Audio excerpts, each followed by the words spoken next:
Sickening, bro. I mean, to think that all we fought through this year, all the games we had to win, knowing we definitely the better team, but it just didn't work out that way today. Definitely is tough. You're going to be mad at me, Wilds, but I get where he's coming from. If we just played you and lost by 3 points with our backup quarterback, Sure. I'm not saying they are the better team. I'm just saying I understand his shoes. If I'm him, I'm thinking, man, if we had Bo Nix, we'd have won this game. I'm not saying they would have wiped you out, but we'd have won this game. So I'm not going to kill him for that. I'm not going to kill him for it. I am going to say I really do wonder how this type of emotionally devastating end of a season is going to hit the Broncos for next year. Oh. I think that, and it's not really it's not their fault. Their quarterback broke his ankle, and it leaves a lot of what-ifs. But I felt like the Lions never fully recovered from blowing the NFC Championship game. Now, there was a lot of things that then happened to them after that. They injured the next year, even though they had a good regular season, lose the coordinators. But the Broncos are going to go from a team that the only people that believe in them are in that locker room and the head coach to the number 1 seed, getting the quarterback back with the number 1 schedule, all of it. And they have put a real target on themselves given the bravado of their coach, the own things their own players have said, particularly about their standing within that division, about them and the Chiefs, all of that. This feels like, it just feels like the Rams, assuming Stafford's back, are certainly more equipped to deal with their devastating conference championship loss than the Broncos. And I don't think we're a better team. We were the better team when we lost usually results in the next year you prove that to everyone. All right, that concludes the clip. It's a brief one. Wow. The reason I emphasize staying unbiased whenever possible, or as much as I do, isn't just for you all. It's a constant personal reminder of how crucial it is. I'm aware, especially lately, many have been debating me, primarily focusing on figures like Josh Allen or Jalen Hurts or Justin Herbert and so on. But this principle is something I genuinely believe is vital and a standard I actively work to uphold. And to reiterate, you can constantly disagree with my perspectives. I welcome it. That's how I learn. That's how I improve. Occasionally, some try to challenge this, suggesting, oh, you just want everyone to agree with you. Nothing could be further from the truth. If that were my goal, I'd be deleting a massive number of comments. Instead, I leave up comments where people directly criticize me. My attitude is, all right, that's fine. Let it be there. Others can read it. It doesn't bother me. It simply is what it is. There's one comment out there with hundreds of likes where someone called me biased and a clown. They wrote a whole paragraph. I could have easily removed it, but I didn't. My thinking was, what would that achieve? I have no desire for an echo chamber. If that's how someone feels, they should absolutely share it. However, it's precisely these kinds of narratives that require extreme caution. My fundamental perspective is just so different. And takes like this, honestly, exhales. They genuinely frustrate me a bit. But that's part of the enjoyment, isn't it? Part of the fun is eliciting that emotional reaction. In fact, a significant reason I started creating content in the first place is because I am an emotional person. I think that's evident from my delivery, my approach to topics, my energy. To be clear, when I'm recording sports-related content like this, I'm fully charged. Let's go. And then, the moment I finish recording or the game ends, any lingering frustration or intensity dissipates. It's over. Then it's just whatever. But narratives like the one we just saw, where we're essentially inventing stories, are baffling. First, we're told there's a target on the Denver Broncos' back.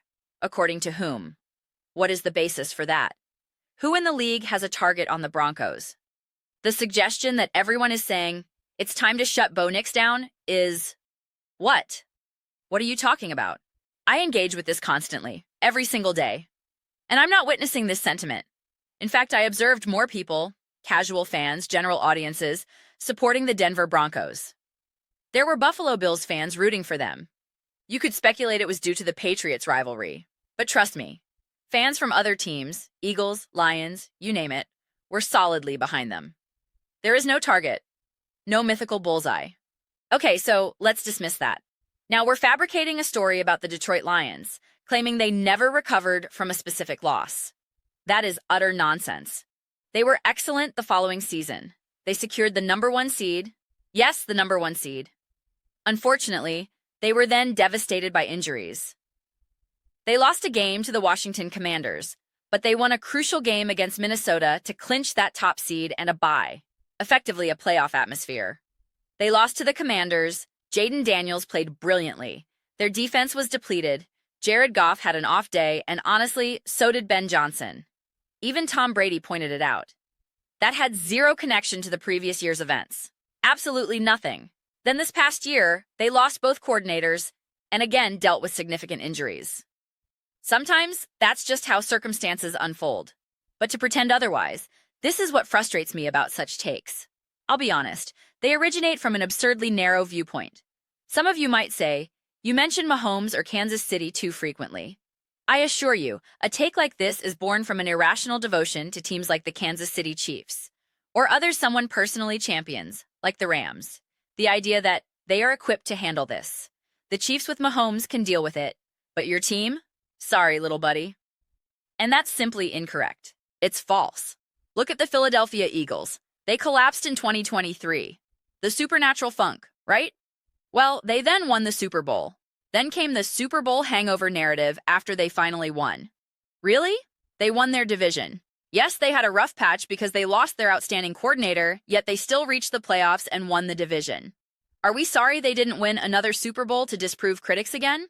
Must they win 9 Super Bowls to validate their worth? Please. Even using Detroit as an example, they were the top seed the next year. Their offense was phenomenal. Jared Goff was phenomenal. Ben Johnson was phenomenal. Then their defense collapsed. Their key defensive leader suffered a horrific leg injury, so gruesome it wasn't shown on broadcast. That's just unfortunate circumstance. Absolutely. Yet, the same commentator said similar things about Justin Herbert, about Sam Darnold. And now? Sam Darnold is in the Super Bowl. So, yes, I comprehend the point being made about players understanding backup situations better than anyone. They grasp the distribution of skill and talent more acutely because they are perpetually challenging one another and holding each other responsible. I've discussed accountability frequently lately, and one aspect I neglected to highlight is that players hold each other accountable. This is a dynamic you truly, deeply learn through sports. I didn't fully appreciate it until I interacted with individuals who hadn't really played sports. When I was involved in the sketch, improv, and acting scene in LA, I would express certain opinions, and people would say, "You're not really supposed to say that." I'd ask why. They'd respond, "You need to be more neutral." I'd counter, "Why? We're part of the same group, essentially the same team." I found it peculiar. If I didn't think a sketch was funny, why wouldn't I share that? Their stance was, "That's not your place to share that opinion." I thought that was the silliest concept ever. In contrast, take pickup basketball, since it's the most accessible sport. Whether playing with strangers, close friends, on a highly competitive team, or just shooting hoops on a driveway, you will hold your teammates accountable. Stop taking that shot. Pass the ball. Shoot more. Whatever it may be. You are continuously evaluating, constantly reassessing the situation. Therefore, yes, this Broncos team feels it deeply. They know how talented they were. They earned the #1 seed for a reason. It wasn't a fluke. Defeating Josh Allen and the Buffalo Bills wasn't accidental. They then had a tremendous opportunity to beat the Patriots, who managed only 10 points against them. Just 10 points. And they couldn't score 11 or more. It's reasonable to suggest that with Bo Nix, their starting quarterback for the past 2 seasons, in the lineup, he likely would have elevated the team, secured that victory, and they'd be in the Super Bowl right now. And I have news. We're so fixated on not just winning 1 championship, but demanding 5, 6, 7 rings. Simply winning the AFC championship is a monumental achievement. Players who never won the Super Bowl can still reflect and say, "We won the AFC. We reached the Super Bowl." That remains an incredible accomplishment and experience. Obviously, the goal is to win it all. Obviously, you strive to return. But that isn't everyone's reality. Not everyone's career culminates in a Super Bowl win. So, yes, they feel devastated after a game like that. They feel gutted after such a moment, following an entire grueling season, now facing their biggest challenge without their quarterback. To now assert that this will shatter the team because Sean Payton doesn't know how to lead and build a culture? Do you realize how absurd that sounds?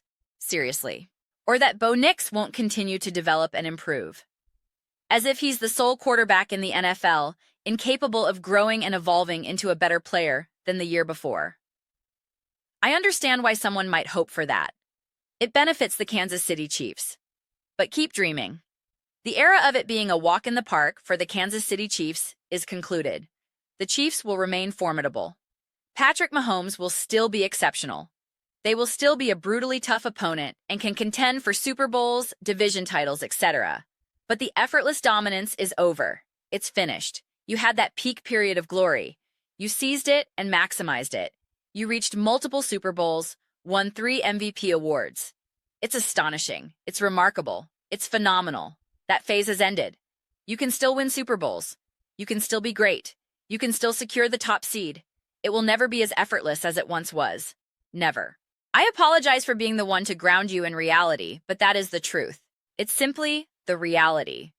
You have the Patriots, the Broncos, the Chargers, the Jaguars. These teams are present, either already contenders or rapidly approaching. If the Raiders make a couple of smart decisions, they could be there within a year or two. We know transformations can happen swiftly. Hire the correct coach, acquire the right quarterback. Boom, just like that. Ask the Broncos, ask the Patriots. Heck, ask the Kansas City Chiefs themselves. Things change rapidly. But a take like this irritates me profoundly. I just don't think they'll be able to get over it. They have a target on their back because of all their talking. What are you even discussing? I don't even comprehend it. It's illogical. And when something is illogical by definition, it's nonsense. But those are my reflections. I am extremely eager to hear yours. What are your thoughts on the Denver Broncos? Do you believe there's a target on their back? Do you think they'll fail to bounce back from a difficult season, a painful loss? I'm uncertain. I simply don't know. These players have experienced numerous losses throughout their careers. The idea that they suddenly don't know how to lose or overcome adversity? My goodness, I can't even. The very definition of a great athlete is overcoming adversity. You genuinely cannot be great. You cannot be special. You cannot be elite without confronting and conquering adversity. But I want to know your perspectives. I read every single comment. So whether you agree or disagree, let's engage in some discussions. Let's have some debates. But ultimately, let's just enjoy the process. And please consider subscribing. We're fostering a fantastic community here, and I would absolutely love for you to be part of it. I aim to build something we all feel connected to, something we're genuinely excited to participate in. I believe we're making significant progress toward that goal. Also, please don't forget to like this video. It genuinely assists with visibility and the algorithm. Thank you very much.